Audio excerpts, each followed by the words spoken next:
Oh, 8 seconds. Okay, because we only have an hour. All right, play my intro music.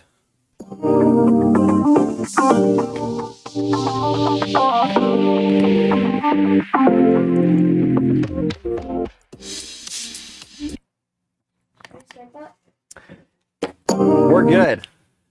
Hey, my name is Dave Bodie, and thanks for joining me here on this live stream where I'm going to unbox and give you my first impressions of my new phone. This is something that I've been waiting to do all week because I wanted to do a live stream, and with me in the studio right now is my son Lincoln. He is the guy in the chair running all of the controls for audio, video, camera switching, and he's doing a fantastic job. Wait, let's try that again. You ready? Alright, hold on. I have to reset the... You have to do what? Reset the music. No. No, we're not going to do the intro again. I mean, I'm going to look at this camera and you're going to cut to it. Are you ready? It's button 3, like this. There we go. We nailed that. So what we're talking about here is the Google Pixel 4a 5G. Let's get a tight shot of this. Camera guy, can you see what I'm doing here? Here we go. Brand new in the box, unsealed. Now this is a big deal for me because I have been using for the last, I believe, 4 years a phone from late 2015. It is the Google Nexus 5. No, my wife was using the Google Nexus 5X. I was using the Google Nexus 6P. And this has been a great phone. And honestly, I wouldn't have even wanted to get a new phone, except that the OLED on this phone has been having a little bit of an issue. And Link, you can change up the camera angles like every 10 to 15 seconds to keep things interesting. Yeah, here we go. It's been in this case made by Unicorn Beetle. Actually, it's just called the Unicorn Beetle. I don't know who it's made by. But it's held up really well. I've replaced the battery in this twice. One because the first battery went dead. Hey, Link, like every 10 seconds, can you switch the cameras up? Because as amazing as that overhead shot is, my mouth does a lot better job, or my eyes. The eyes are the window into the soul, right? It's been a reliable phone up until this last year when the OLED has been damaged, but I've replaced the screen on this because I threw it and broke it. I've replaced the rear camera because I threw it and I broke it. And the battery replaced twice. The first battery replacement was a dud, replaced it again. And the problem is when you open up a phone that many times, it's basically just held together with hopes and dreams at that point. The adhesives have really given up, and the outer shell has been stressed enough, the metal on the shell has been stressed enough that it just really doesn't want to stay together. So the OLED has been failing and the whole thing has been turning kind of white and green. And I wanted to show you, except the other day I got so mad at it that I took it and I twisted it and I accidentally repaired it, and it's been working really well for like 2.5 days now. So we're going to open this up, and I wanted to wait until I had a case because I don't like to touch phones really too much before I put them in a case. So let's open this puppy up, and I don't actually need a knife. There are pull tabs, so that's really great. Okay, here we go. We're going to open this up. Can I just stay at top? Keep mixing it up. You'll get a feel for it. He's doing a great job. Everyone give it up for Lincoln here. I'm actually going to pull up the live stream over here. There's 2 people watching. There's 2 people watching. That's incredible. Well, 2 concurrent viewers. Well, I don't know what that means, but say hey in the chat if you want. All right, so here's the unboxing experience. There's 2 people watching. That's incredible. Oh, check that out. Feedback. That's amazing. Love it. Nice box here. It's a Google phone. This is not a flagship phone. This is a mid-level phone. I paid $350 because I got a great deal on, Black Friday-ish. Normally this phone was selling for $499, and so here it is. Now before I touch the phone, what I'm going to do is I'm going to go full-on weirdo, I'm gonna get myself a nice pair of bleached cotton gloves like you might see in a lab, just so I don't get fingerprints on it. They are a little linty, so I'm gonna shake some of that lint off. There we go. I don't know if this is a good idea or not, but I don't want to get greasy fingerprints on this new phone. You know what I'm saying? It's, there we go. All right, let's do it. You know, I don't really get excited about phones anymore. It's just it's a black piece of plastic and glass. But let's talk about some of the specs here. Lincoln did a great job putting together a PowerPoint presentation. Let's bring up some of those specs here as I power on this device. Ooh, look at this. All right, what do we have? Can you hit G1 there on the keyboard? There we go. All right, so the Google Pixel 4a 5G. We're looking at a 6.2-inch OLED display. That's organic LED, self-illuminating pixels. It is a little bit bigger. Interestingly, compared to my Nexus 6P, it's thinner in the hand, or it's not as wide, I guess, which feels nicer. And you can see that here. But it is a little bit wider. The resolution on the screen is 2340 by 1080, so it's wider than than your typical 16 by 9 panel, and that's nice because, as you can see right here, check this out with a tight shot there. Yeah, there you go. We have a little hole right up here where the front-facing camera is. The OLED wraps right around there, so you can watch your 16 by 9 content. And it's not going to really be obscured by this front-facing camera. I'm going to click start here. Oh, yeah, there we go. Cool. Worked right through the gloves. 60 hertz refresh rate. That is fairly average. Some of the higher-end phones, I think the newer Apple phones may be like 90 hertz, and some of the other phones, like the Asus ROG phones, are upwards of 120 hertz. And that does really make a difference when you're looking at the phone, because it makes for a much snappier feel. Even though the phone's not running any faster, it makes it feel like it's faster because the screen is more responsive. So that's pretty cool. Real quick, I'm going to type in my password here to get this on Wi-Fi. So don't cut to that wide shot for me, okay, Link? And this is really tricky with gloves. I forget what it is. Ooh, I can feel the haptic feedback, which is pretty cool.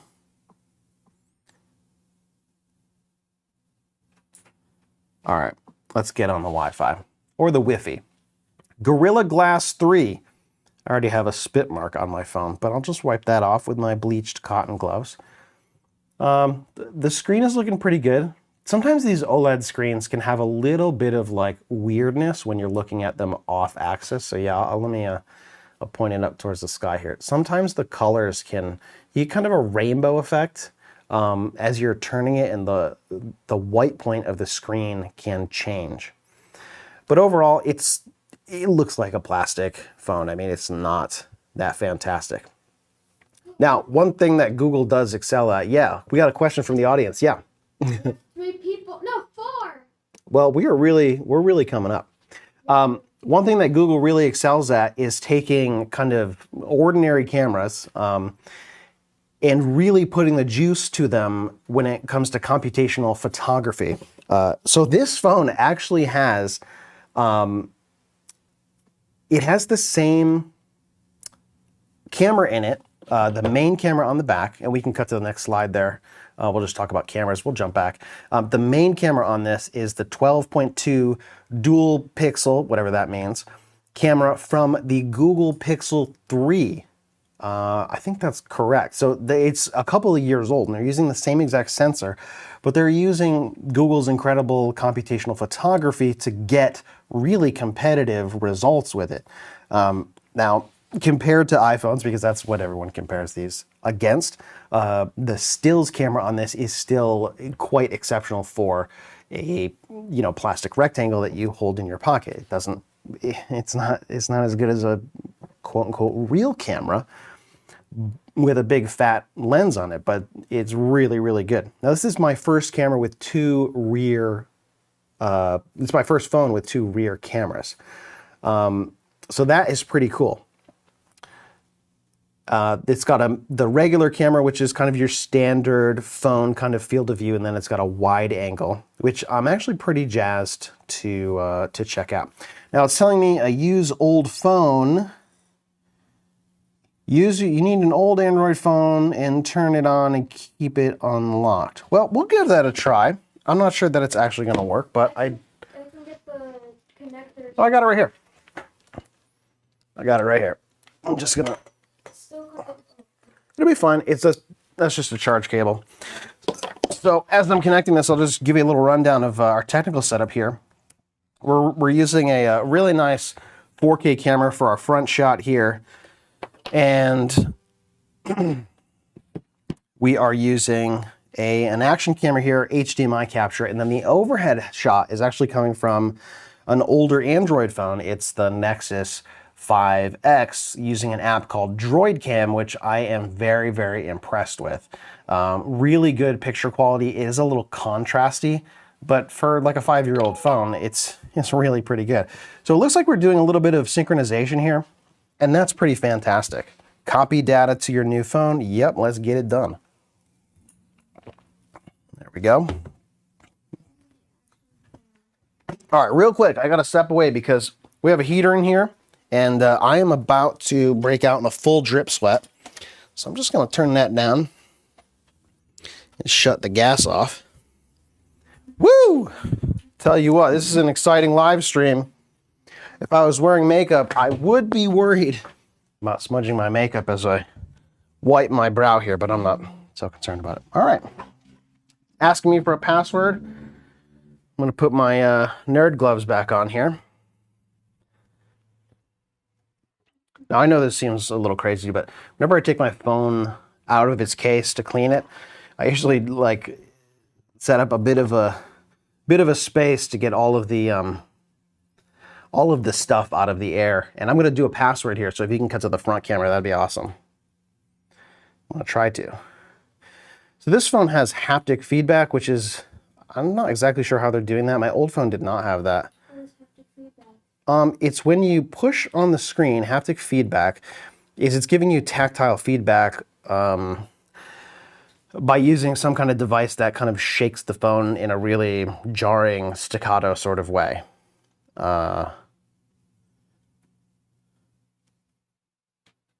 we go. Let's see if I can sign in. Incorrect password. Okay, I'm gonna have to touch the screen because there's no way I'm doing that again. I can get you a touch screen pen. That's all right. You know, this phone does have I think a pretty nice, I believe it's called an oleophobic coating.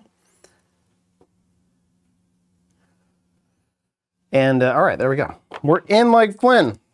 An oleophobic coating helps to reduce the fingerprints on the screen. So the front camera has, let's take a look at the specs on the front camera. Can you advance the slide there? That'd be awesome. You're doing a great job. 8 megapixel, f2.0 lens. That means nothing. 83 degree field of view, and it's a fixed focus. Now, I'm not an expert on all phones.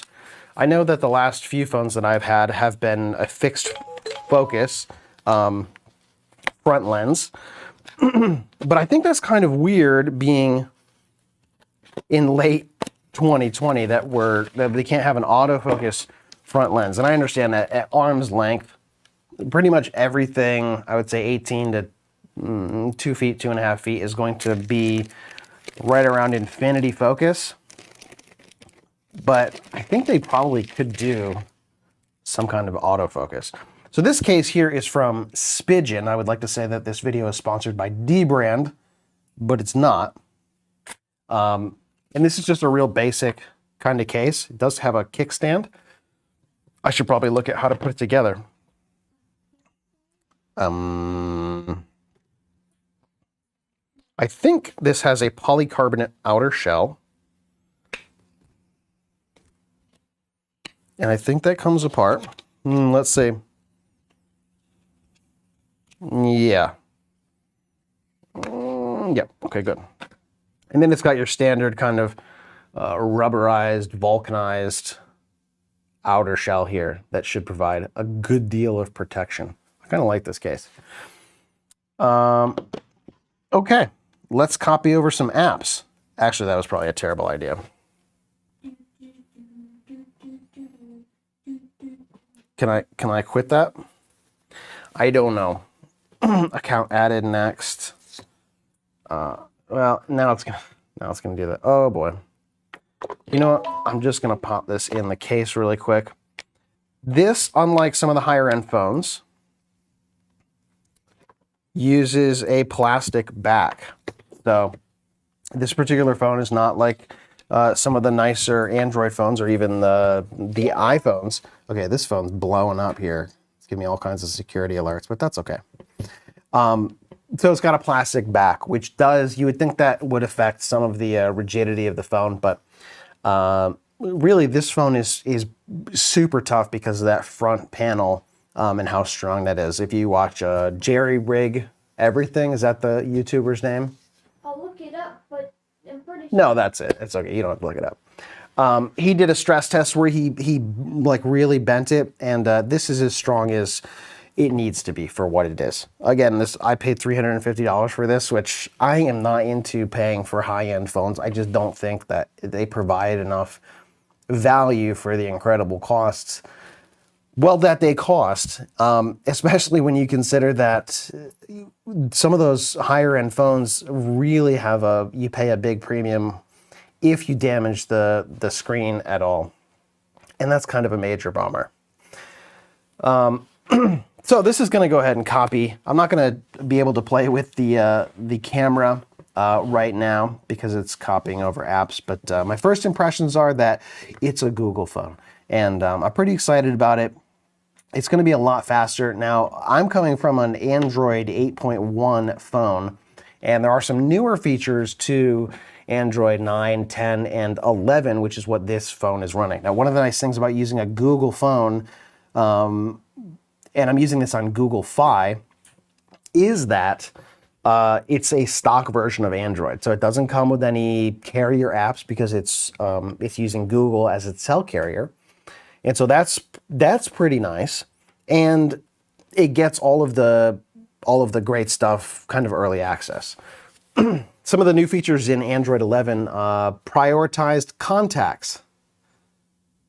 You know what that is? No. I don't know what that is either. A built-in screen recorder. So previously you had to use a third-party app if you wanted to do any kind of screen recording. It doesn't really sound like a flagship feature. Motion gesture options. So this has some motion gesture options. You can customize like playback media with shaking something or something. Okay. So we can customize some actions with some motions, some gestures on the screen.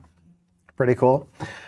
New temporary permissions. That is a really cool feature. So I'm guessing that's going to come in to play if you, for example, have an app and you want to enable something like location data for that particular app, but you don't want to turn it on forever, or you want to give it access to your phone's contacts or storage or anything like that. It's going to have an option there to make that a temporary thing. Maybe there's some kind of time limit or whatever, but I like that because I don't always like to give every app free reign to go in my device and make changes or have access to this or that, because sometimes you'll find that the device is running in the background and it's using your GPS and you're wondering why, because you're sitting at home watching the newsroom with your wife at 11:30 at night, and your phone doesn't need to be using location services. So that's pretty cool. It's got some new wireless Android Auto functionality. That sounds like something that's pretty cool if I had Android Auto. I have used Android Auto before, and that has worked really, really well. A future project that may be in the cards is setting up a Raspberry Pi to run Android Auto, and then I'll be able to check out some of these wireless functions. And then finally, Lincoln has identified the final headlining feature of Android 11 as pinning apps in the share menu, which, look, where did you get those from? Android Authority or something? Lots of different websites. Yeah. I didn't It's probably just Google's talking points. I suppose that's a good feature. You know, I don't use the share. Actually, I do use the share. I do use the share menu in a lot of different apps, and at least in my phone in Android 8, that is annoying because the apps that come up, either they're suggested or they change, and they're not always the thing that you want them to be. Like often I'm sharing a meme or something with my brother or some of my other bro dude friends. And that would be actually pretty cool to have them kind of pinned so I wouldn't have to go to messages and then find them in the messages and then put that right in there. So that actually is a good feature. At first glance, it seemed like, you know, is that really a big deal? But, you know, that's pretty good. And I don't know, Lincoln, did I cover everything, do you think? Oh, no, you didn't. Oh, we didn't talk about some of the other features, right? Some of the other specs. Thanks for going back. So let's jump back one more and talk about the processor. Can you go back one more slide, Link? Oh yeah, I see. You're doing it. Okay, so this has, like many other Android phones, it's running a Qualcomm Snapdragon processor. Even this old phone also runs a Qualcomm Snapdragon processor. This is the 765G. No one really knows what that means. It's one of the faster ones. I doubt it's the fastest one out there. In fact, I think it's like one or two down from the latest fastest chip. And I believe that's for battery optimization. These phones are supposed to have very, very good battery life. One of the features in the latest version of Android that is rolling out to some older Android phones is what Google calls Extreme Battery Saver, which there already is a battery saver in Android, which lowers the screen brightness, reduces the frequency of app updates in the background and things of that nature. So this is like a much more hardcore mode. But from all the reviews that I read, the new Pixel phones are getting very good battery life. And that's really pretty good because these phones do not have big batteries in them. They have just like regular sized batteries. They're nothing special. It's got a bunch of radios in this. This is a 5G capable phone, which is, let me tell you, super exciting. I can't tell you how excited I am for getting 5G on the corner of some street in Manhattan, maybe a couple years from now, or in a corner of Bill's Stadium at some point. I don't know. 5G is useless for all that I can see. It has a real hard time penetrating through like a thick sweater or something. It doesn't go through buildings, doesn't go through trees. It's blocked by water. It's really not that great. But this is a 5G phone. The reason why I got it, and I was confused actually because Google has a 4A and they have a 4A 5G, and I thought, well, I don't really want a 5G phone. I don't need 5G where I live. I'm not going to get 5G for a couple years probably. So what's the purpose? Well, it turns out that the 5G is actually a newer revision to Google's 4A phone. And that's pretty cool. So that's why I got it. It also has the Adreno 620. I have no idea what that is. Do you know what that is? No. I don't either. But that's great. It's got the Titan M security module, and it's got 6 gigs of RAM. Now, quite interesting is that RAM specification. 6 gigs seems like a lot. In fact, we're running a laptop over there that the PowerPoint presentation is being run on that has 4 gigs of RAM. And depending on your usage of modern devices, the amount of RAM you need to do X, Y, or Z can really fluctuate. And especially, everything's kind of thrown up in the air now with the new Apple Silicon chips, which have, I think they call it unified memory, where the memory actually sits on the same die as the CPU and the GPU. So it doesn't have to go through some kind of controller to get access to it. And so getting to that memory is extremely quick, which means that very likely the idea of you need X amount of RAM to run this application is now going to be a lot less because it can access it so much faster. Especially when you consider that the new iPads, like the latest generation, I believe it's the 8th generation standard iPad, has 3 gigs of RAM, and that's running the A12 Super Techno Bionic Apple Silicon chip, which is a really fast processor. And all of my friends who have Apple devices say that they are really, really fast. And so that only has 3 gigs of RAM. This has 6. I believe some of the higher end Samsung phones have even more, which is astonishing. This computer right here has 16. The computer we're running the stream on has 24. I have What does your work computer have? that great question, Lincoln. This guy with the questions. My main video editing workstation has 128 gigs of RAM, which that's not a mistake. It really does have 128 gigs of RAM. It's a beast mode computer. And yeah, if you're working in After Effects, you really can use like almost all of it. I've had several projects open and I'm using like 80 gigs of RAM, which is pretty cool. I have another computer with I think it's got 64 gigs of RAM. My living room home theater computer has 16 gigs of RAM. And this has 6. And I expect that to be pretty good. I'm going to accept all this garbage here except for send usage statistics and diagnostic and stuff like that. I'm going to leave everything else on for now because I want to get in. I want to see Android 11. Okay. Set up security pin. Don't look. Don't look. Okay. Nailed it. All right. I'm going to do the fingerprint dealio here. One way that you can trick this, because you can't add multiple fingers, and one thing that I've done with other people's devices, like my kids, is on some of the devices, and I don't know what the limitation is for this, is that it only accepts like a certain number of fingerprints. And the problem is that I like to do, because the sensor is on the back here, I like to do my index finger, I like to do my ring finger on both hands. And that only leaves, in previous version of Android, that only leaves one more finger. So what you can do is you can cheat. It has you touch and move your finger a little bit to get the imprint of your finger. I'm just going to uncheck this. Asking me about Google. My phone isn't ready. That's okay. I don't care. Let's get in and let's see it.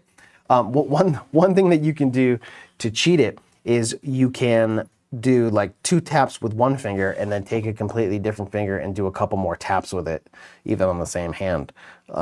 Because on my wife's phone, one of the 5 fingerprint authentication things is me, and it works with both of my index fingers on both hands, and it works just fine. These fingerprint readers are absolutely fantastic.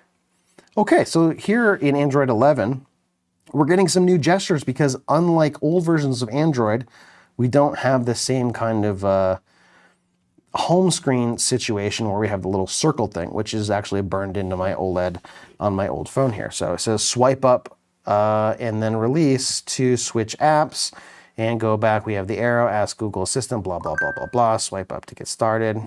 Cool. Here we are. I do have some lint on my screen, but that's actually okay. I want to check out the camera.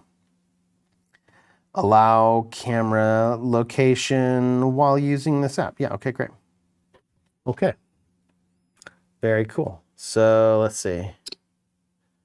Now, unlike the previous, what was it?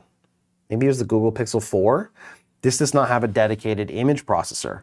And from what I have seen in some of the reviews, processing HDR photos, which is something that I leave on all the time, does take a little bit. I'm not really fussed about that. That's not a big deal to me at all. Now, how do I get to the other camera here? Okay. Just checking out the settings. Whoa, whoa, whoa, tech guy, give me a second here. We got some new exposure controls that I think are pretty nice. I'm kind of digging that. Oh yeah, let me turn my brightness up here so that you guys can see. This is not an absurdly bright phone. Not at all. Okay, I think it's just the... So yeah, when we're at 1x, this is what it looks like here.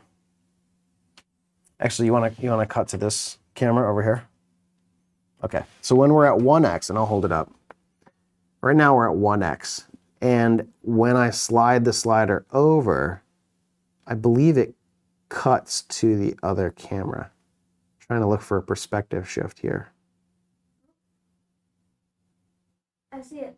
Yeah, I don't see a perspective shift.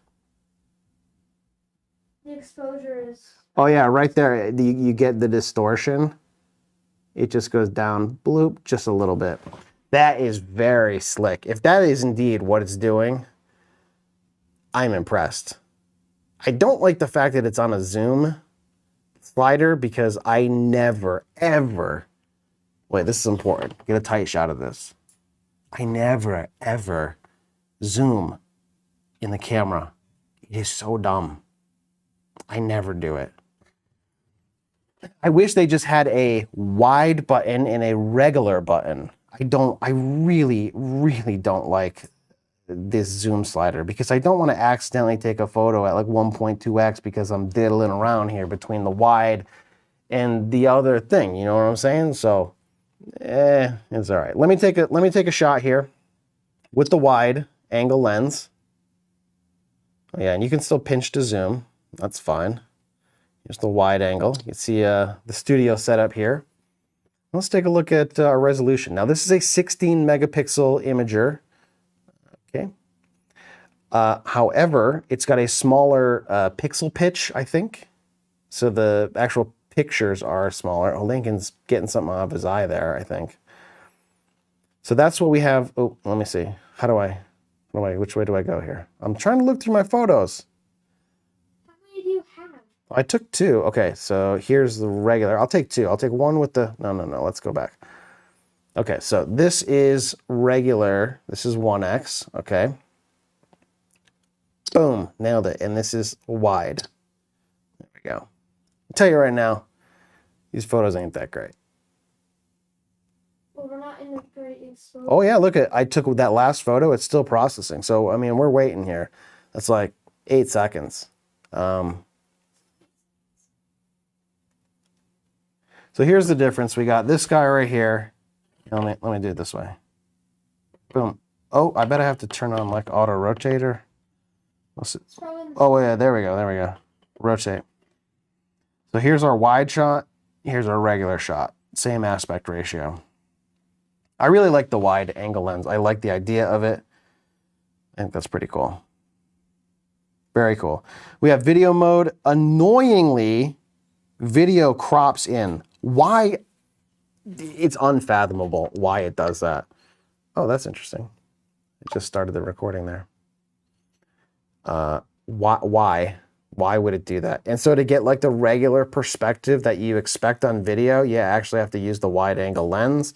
And I'm guessing that does not look fantastic. I mean, it looks fine on a 6-inch screen, but you know, what are you gonna do? And I am shooting, and I know it looks like there's a lot of light back there, but there's actually almost no light. All the light back there is being reflected off my stupid face right now. So if you did see any of those pictures of the studio from the phone, it's actually doing a pretty good job because there are no lights on back there. The walls in here are black. The floor is like gray, it's a cement floor, but it actually did a pretty good job. Google does a pretty good job with the different modes here. It's got panorama, it's got photosphere, it's got time lapse, slow motion, which I could literally give a crap about. I could care less. Actually, I could care more because I care so little about it. But big deal. New cameras. Let's check out the front-facing camera for the final thing here. Hey! Let's get a picture. And I don't think this is doing any skin smoothing, which I think is absolutely crazy. Look, I know the wrinkles that I have. I don't need anyone to smooth them out. I know my hair is falling out. This looks hyper sharp, which I don't like. I mean, you would think you want a camera to be hyper sharp, but actually, that's really pretty good. I really don't like that fixed focus. Man, this phone is getting toasty. Must be that 5G. You think? I don't know. Okay, here's the question. How do I go back? Probably swipe. No, there's no back button. Swipe near the bottom, probably. I guess I gotta swipe. One thing now, I'll tell you a brief history of my my smartphone life here. I was an iPhone 3. Yeah, what is it called? iPhone 3G? I think it was the iPhone 3G back in 2008. I had a 16 gigabyte iPhone 3G. I still have one upstairs and it still works. It's absolutely useless. It works as an iPad. Then I had the iPhone 4, which I still have. It's charging in my office. That is still a great phone. I don't know if you've seen the new iPhone 12, but it looks exactly the same as an iPhone 4. Fantastic, slippery brick rectangle shape. So that's pretty cool. After that, I got my wife an iPhone 5. She had an iPhone 5C, which was C, I believe, is for cheap. Is that right? No, it's for color, but also cheap because that was the original cheap iPhone. Because previously they had glass fronts and glass backs. This had a plastic back, but they came in colors. It's a great phone. It is a good phone. It's a fantastic phone. 3 years. Yeah, it was a great phone. It was plenty fast at the time. So I was an iPhone user for many years. I love iPhones. I think they're fantastic devices. However, at the time, there's a lot of things that I wanted to do with my device that an iPhone couldn't do very easily. Back in the day, they didn't really have any kind of file manager.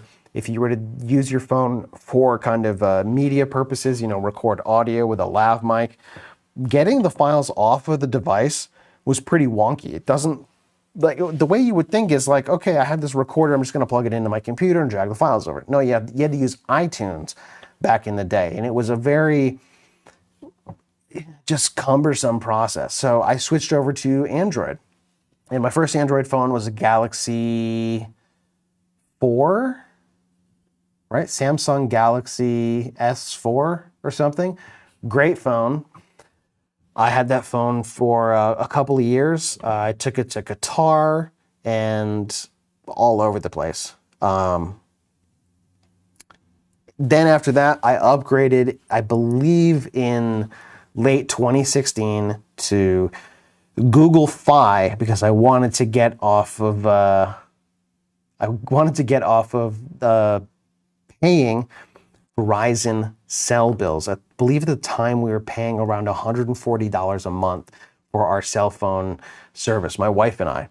I don't remember what our minutes or our data was, but we were paying for text. It was too much.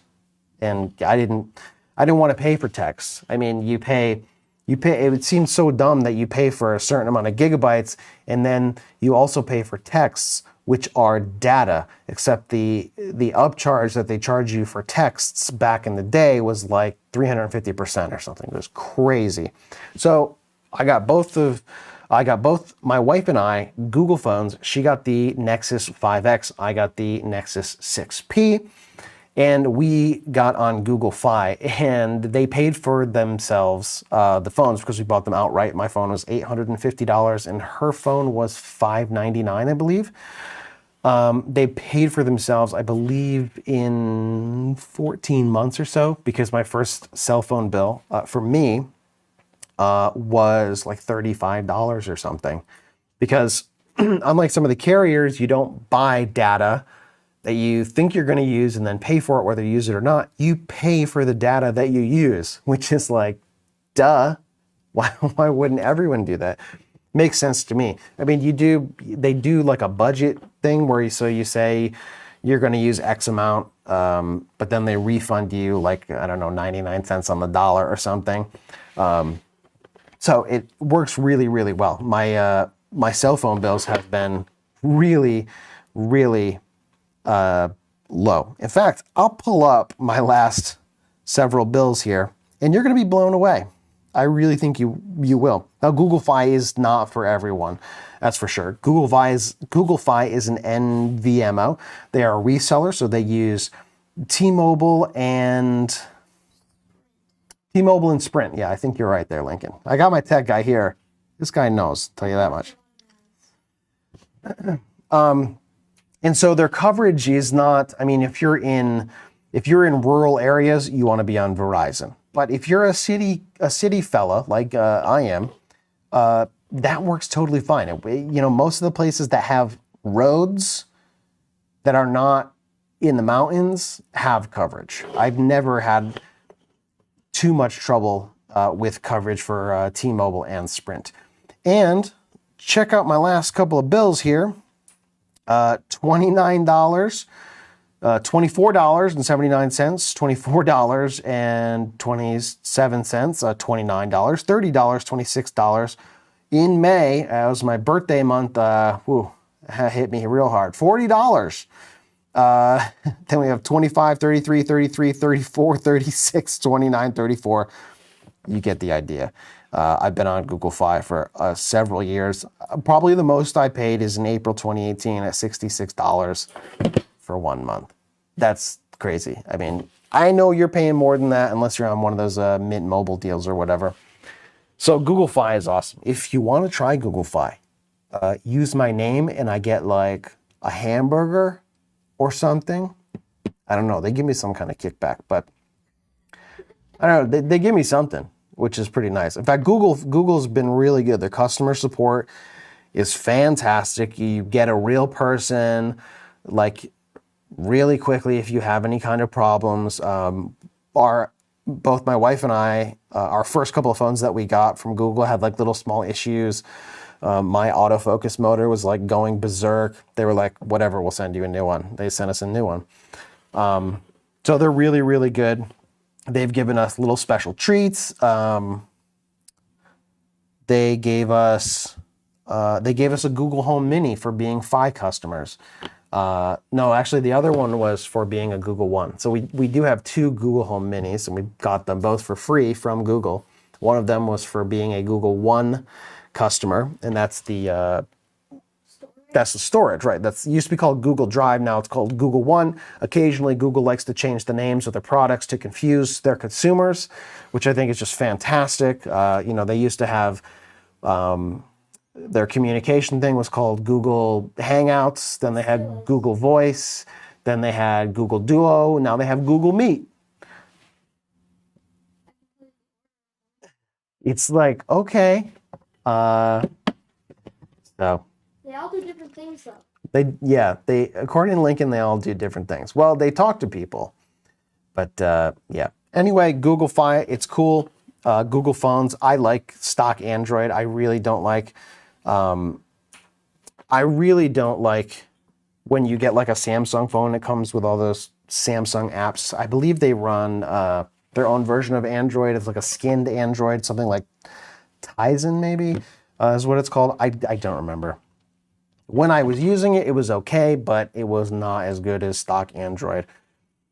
And, I think that pretty much wraps it up. If you have any questions, leave them in the comments. Let's just check out the chat really quick to see if I missed anything. I really don't think that I did, but okay, there's nothing in the chat. That is a little depressing, but hey, we got a new subscriber, Mr. Smits from down the road. He must have tuned in for a couple of minutes. I mean, we've been yakking here for a while. We got four people watching now, and that's fantastic. Look, I appreciate you tuning in and checking out this incredibly uninteresting unboxing in which I fussed and waited for my phone to upload and things. And now, look, I have a new slippery germ brick rectangle thing. What am I going to do with the old one? Great question. Well, check this out.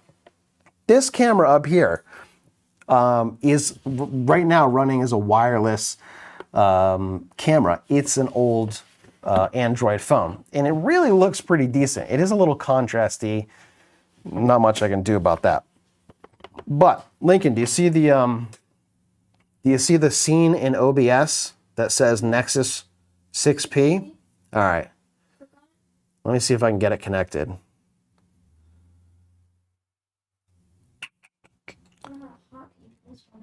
Just click on that. Let's see if we can get it connected here. Double click the source. Yeah, and type in the IP address. You see over in the window there where it says IP? Do you see that? You don't see that? Am I right clicking it? Or? No, just double click the source. Oh, I'm sorry. In the sources window, in the main thing, you're right at the bottom there. You stop moving your mouse around so much. Right, yeah, go up like 2 inches. Okay. Oh, okay. Right there. Double click that. There you go. You see the IP? Mm-hmm. Okay, type in at the end 127. 192.168.1.127. You may have to deactivate it. 127? Yep. No, it's not. There. Activate. Oh yeah, check that out. Boom. Let's see what it looks like. Oh. Okay, that is upside down. It's wireless right now. What is pretty cool about this app, and is having a little bit of trouble. It might be a little too much. Remote. Oh no. Oh, no, it's Wait. We lost picture. Oh yeah. I accidentally did a thing. That's funny. The frame rate looks a little low. It may need a minute to catch up because this camera, cut to the overhead shot again.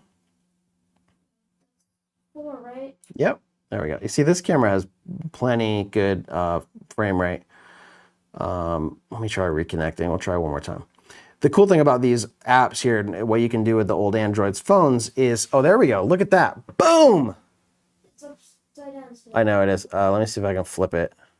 hold the Yeah, let me see if I can do that. high. Hey, check that out. I don't know if that is in sync with my microphone here for how we're running it. But imagine if this was your webcam.